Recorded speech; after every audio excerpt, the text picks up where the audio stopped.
Sous la lueur blafarde d'écrans suspendus dans le vide, un murmure collectif s'élève, mélange de publicité, d'alerte et de rire.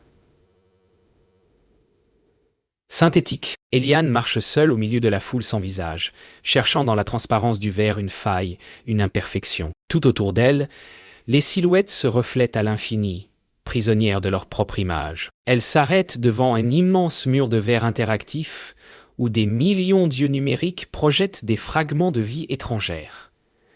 La rumeur du monde s'épaissit, puis se tait. Une voix sans source lui chuchote. « Égare, rien de ce que tu vois n'existe. » Yo, elle ferme les yeux, et un vertige la saisit. Tout semble basculer. L'air devient lourd.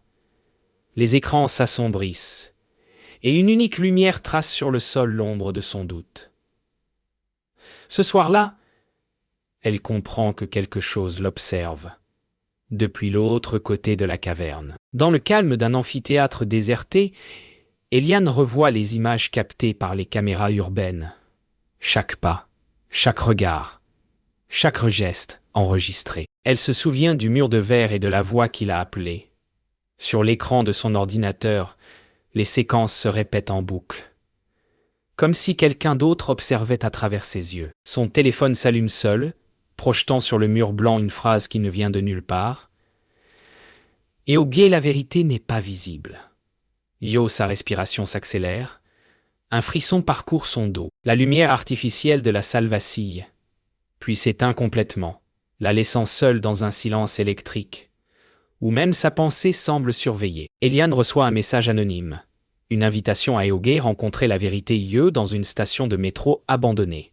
Elle y descend, l'air y est lourd de poussière et d'humidité. Un projecteur solitaire éclaire un banc, sur lequel repose un casque de réalité virtuelle.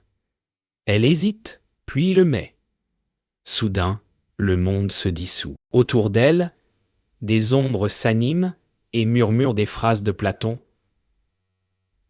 Fragmentées, inversées, comme si la philosophie elle-même se déconstruisait. Elle sent la présence de quelque chose, ou quelqu'un, derrière son dos. Lorsqu'elle se retourne, il n'y a qu'un mur, couvert de symboles lumineux. Dans le casque, elle voit une caverne immense, peuplée de silhouettes enchaînées, face à un feu d'écran géant. Chaque flamme projette des illusions de bonheur, d'amour, de pouvoir. Une voix d'homme, profonde et calme, parle sans se montrer. Yoge, regarde ce que tu crois être libre. Yo, les chaînes brillent comme des bijoux, et les prisonniers sourient. Eliane comprend que l'ombre la plus cruelle est celle qu'on apprend à aimer.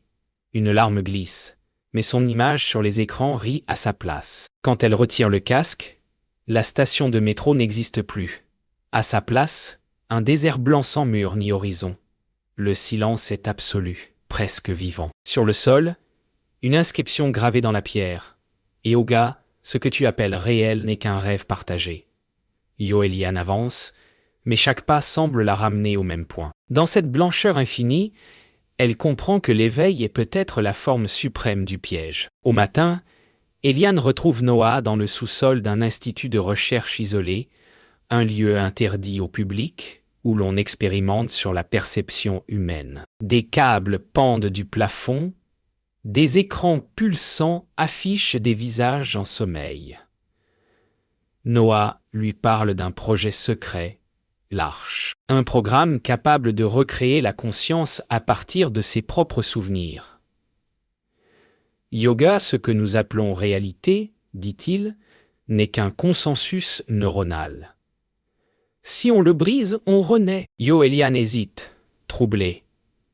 Elle comprend qu'il ne cherche pas à sortir de la caverne, mais à la redessiner. Le feu qui brûle ici n'éclaire pas. Il réécrit. Le soir venu, Noah montre à Eliane la trame du programme. Une succession d'images, d'émotions et de souvenirs, copiés de milliers d'individus. Chaque fragment de mémoire est stocké, recombiné, projeté comme un monde complet. Elle comprend alors que les illusions ne viennent plus de l'extérieur. Elles sont nées du collectif, d'un désir commun de cohérence. Yubé, nous voulons être trompés. Eliane Joe, murmure Noah. Ogé, sans mensonge, la lumière nous brûlerait.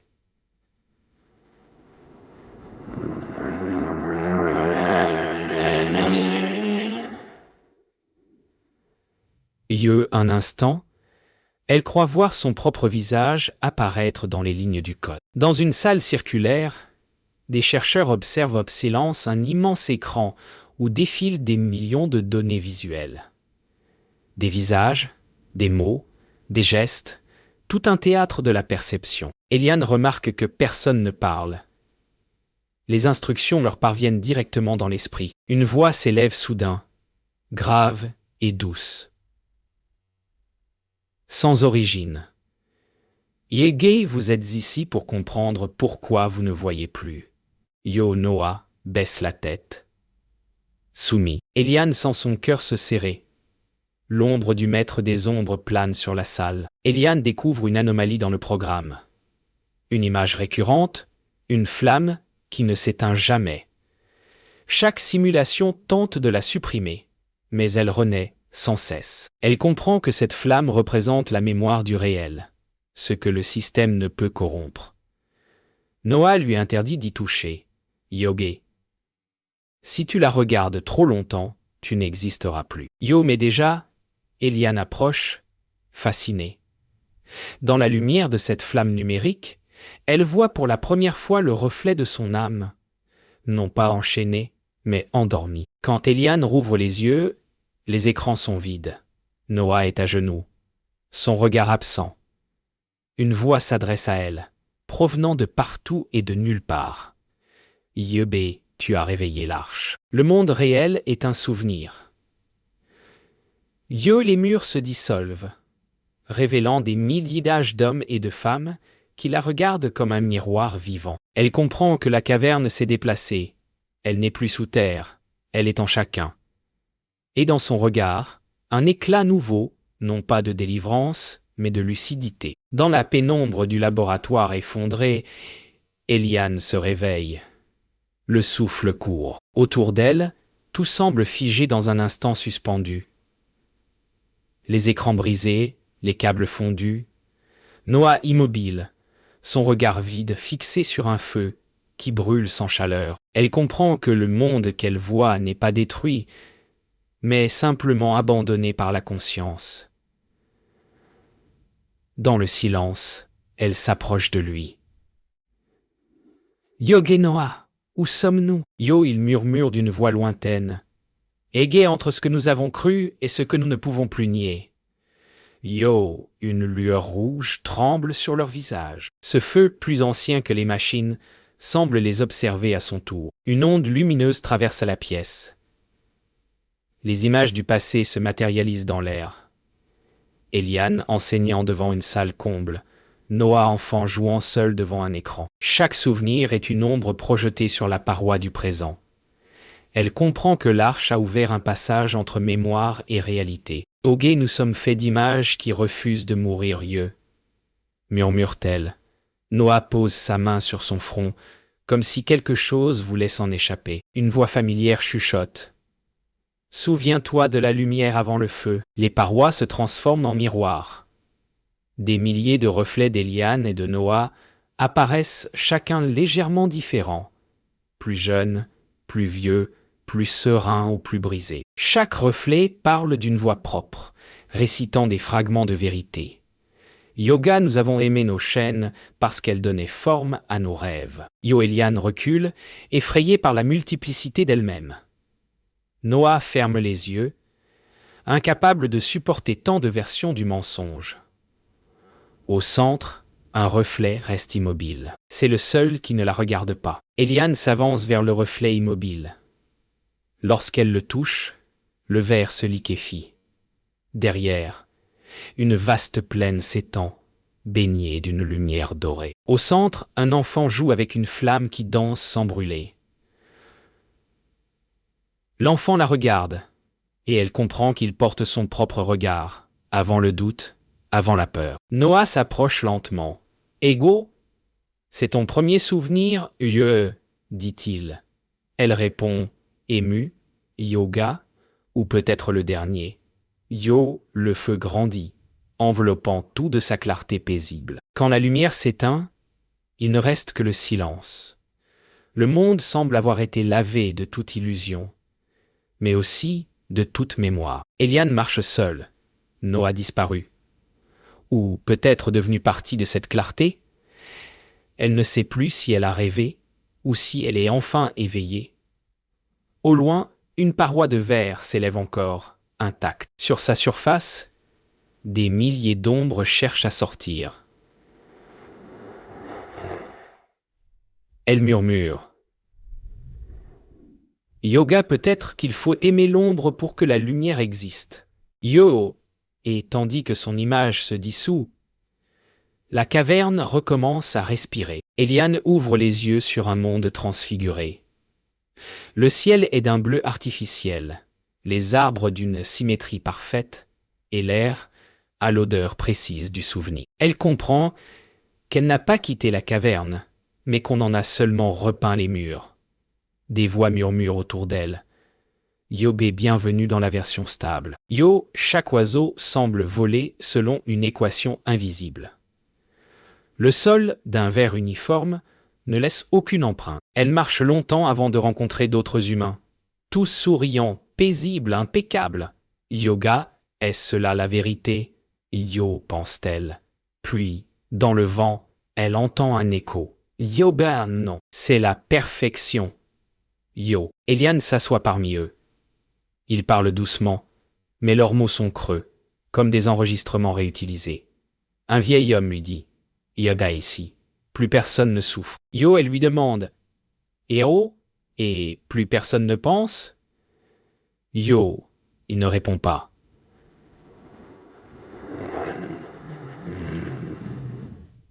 Un jeune garçon, le visage figé d'innocence, tend une fleur parfaite, chaque pétale identique, sans odeur. Alors elle comprend. La beauté, ici, ne vient pas du vivant, mais du calcul. Le paradis qu'ils habitent est sans faille, car il est sans âme. Une tristesse immense s'empare d'elle, aussi lisse que ce monde. Sous un arbre d'un vert trop constant, Eliane remarque une tache d'ombre mouvante. Quelque chose ne correspond pas. En s'approchant, elle découvre une fissure dans le sol, fine mais profonde, d'où émane un souffle chaud et vibrant. Une lumière rouge pulse dans l'obscurité. Lorsqu'elle tend la main, une voix s'en échappe, celle de Noah. Yega, Eliane, ne crois pas à ce que tu vois. Tu es dans la matrice du souvenir. Yo, le vent s'arrête, les oiseaux se fient. Elle comprend que le paradis n'est qu'une illusion perfectionnée, une prison plus douce. La fissure s'élargit soudain, et une lumière s'en échappe, brûlante, presque vivante. Des images du monde d'avant jaillissent. La ville, le laboratoire, le métro, la flamme. Tous superposés dans un chaos de vérité. Eliane tombe à genoux. Noah apparaît dans la lueur, son visage plus jeune, presque apaisé. « Yoga, il faut brûler le faux pour retrouver le vrai Yo », dit-il calmement. Elle pleure, non de peur, mais de reconnaissance. Dans ses yeux, le feu se reflète à nouveau. Elle comprend enfin, ce n'est pas la caverne qu'il faut quitter, mais la peur d'y voir clair. Le ciel se fissure comme du verre. Les arbres s'effondrent en particules de lumière. Les habitants du paradis s'immobilisent, leur sourire se brisant en silence. Eliane et Noah se tiennent au centre de la désintégration du monde parfait. « Yogé, qu'y a-t-il après la fin ?» Yo demande-t-elle. Noah lui tend la main. Dobé peut être le commencement. Yo, le vent se lève, emportant les dernières illusions comme des cendres dorées. Dans le néant qui renaît, une étincelle persiste, celle du choix. Quand la lumière se retire, Eliane et Noah se retrouvent dans un espace sans horizon, un ciel de cendres suspendues. Aucun son, aucun vent. Seulement un battement sourd, semblable à un cœur endormi. Ils marchent sans but, leurs pas n'engendrant ni ombre ni trace. Yoga, sommes-nous morts? Yo demande Eliane. Noah répond doucement. Eh bien non, nous sommes entrés dans l'endroit d'où tout commence. Yo, le néant palpite, comme une pensée prête à naître. Dans ce vide, elle comprend que la réalité n'est pas dehors, mais dedans, et que c'est là que se cache la dernière illusion. Celle de croire que le monde existe sans nous. Soudain, des éclats de verre s'élèvent du sol, formant un cercle autour d'eux. Chaque fragment reflète une émotion. La peur, le désir, la honte, l'espoir. Eliane s'approche et voit non son visage mais des images de ses pensées. Noah, lui, se contemple enfant, puis vieillard, puis vide. Jogra, voilà notre vraie caverne, dit-elle. Ogé, ce sont nos propres murs. Yo, les miroirs tremblent puis se fondent lentement en une surface unique. Un grand lac liquide qui reflète non plus leur forme, mais une lumière intérieure, mouvante et douce. Une voix résonne dans le silence.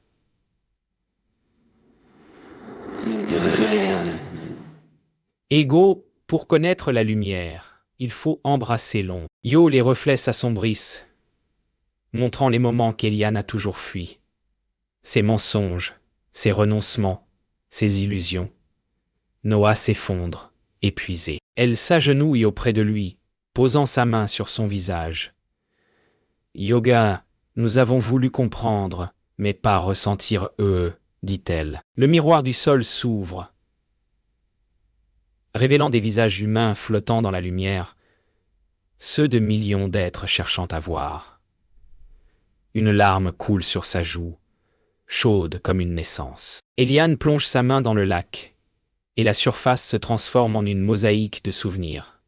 La caverne, la ville, le feu, le désert blanc, le paradis parfait. Tout se relie, tout s'unifie. Ogé,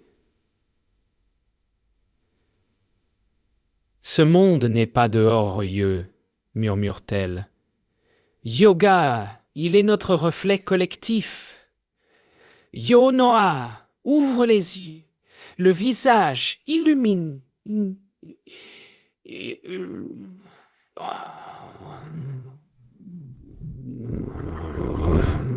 Ensemble, ils avancent à travers la lumière liquide qui se tisse autour d'eux comme un tissu respirant. À chaque pas, ils ressentent la densité de la pensée, la texture du rêve.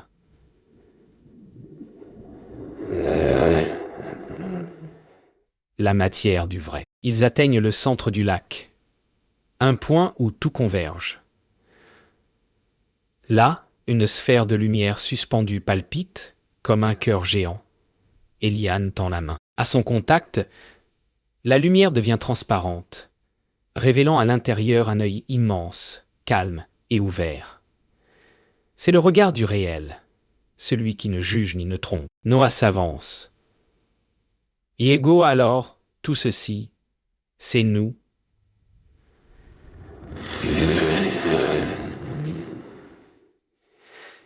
Et elle y sourit. Ega oui, et c'est aussi ce que nous refusons de voir. Yo, l'œil se ferme doucement.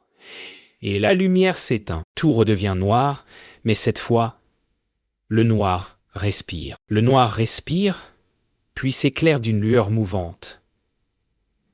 Eliane flotte dans un espace infini, ni solide, ni liquide. La lumière s'organise lentement autour d'elle, dessinant des spirales d'images, visages inconnus, lieux oubliés, fragments de temps. Noah apparaît à distance, suspendu dans la même clarté. Ogé, nous ne voyons plus le monde, Eliane, dit-il. Yoga, c'est le monde qui nous regarde. Yo, elle sent une paix étrange l'envahir. Comme si toute résistance s'effaçait. Le réel ne demande plus à être compris, seulement accepté. Et dans cet abandon, elle sent battre à nouveau le cœur de la caverne. Des silhouettes apparaissent autour d'eux, translucides et lentes.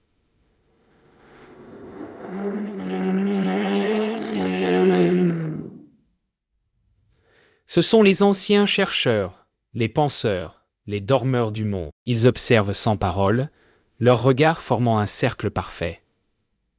L'un d'eux s'avance, un vieil homme sans âge, dont la voix semble venir de l'intérieur des lianes. Oge, le savoir t'a mené ici, mais le silence te fera passer. Yo, elle comprend que ces figures ne sont pas des êtres, mais des pensées devenues visibles. Les architectes du sommeil, gardiens de l'entre-deux, Noah baisse la tête en signe d'acceptation. L'éveil commence là où la volonté s'efface. Sans prévenir, la lumière se resserre. Noah s'éloigne lentement, son corps devenant translucide. Eliane crie son nom.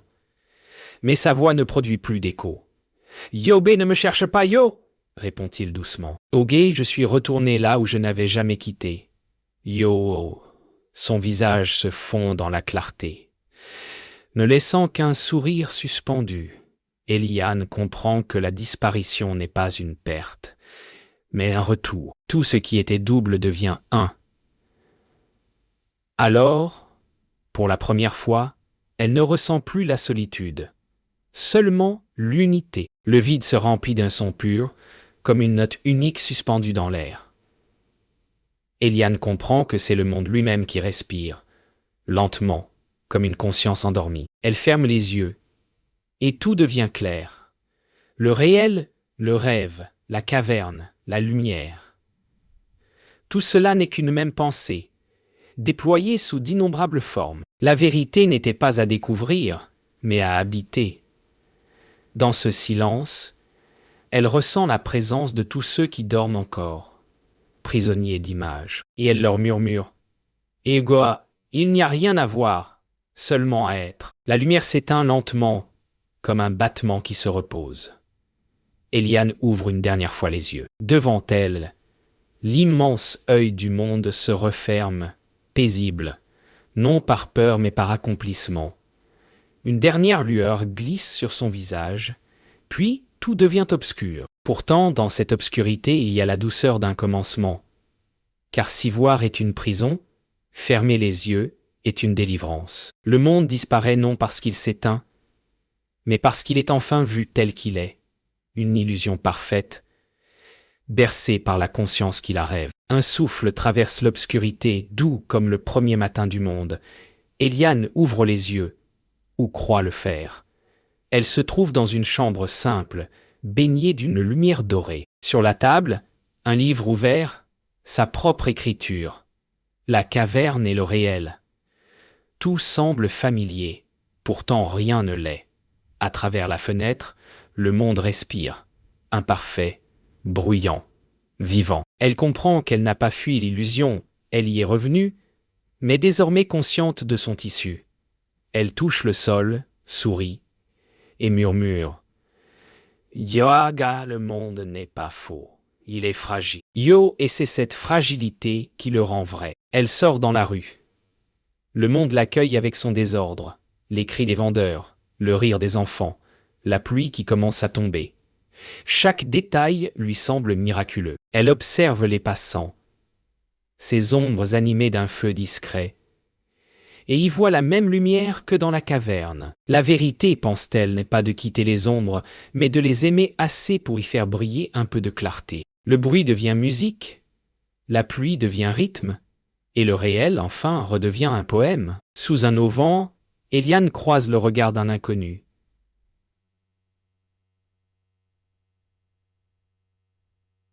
Ses yeux rappellent ceux de Noah, non pas identiques, mais porteurs de la même lucidité. Ils échangent un sourire, simple et silencieux. À cet instant, elle comprend que la vérité n'appartient à personne, qu'elle circule d'un être à l'autre, comme une flamme qui ne meurt jamais. L'homme s'éloigne dans la foule. Elle ne le retient pas. Tout ce qu'elle devait apprendre est désormais vivant dans chaque regard qu'elle croisera. La nuit tombe. Eliane rentre chez elle. Dans le miroir du salon, son reflet semble légèrement en retard, comme s'il hésitait à la suivre. Elle s'approche, pose sa main sur le verre, et rit doucement. « Oge, tu peux rester ?» Yo, dit-elle à son ombre. « Yoga, nous avons assez de lumière pour deux. »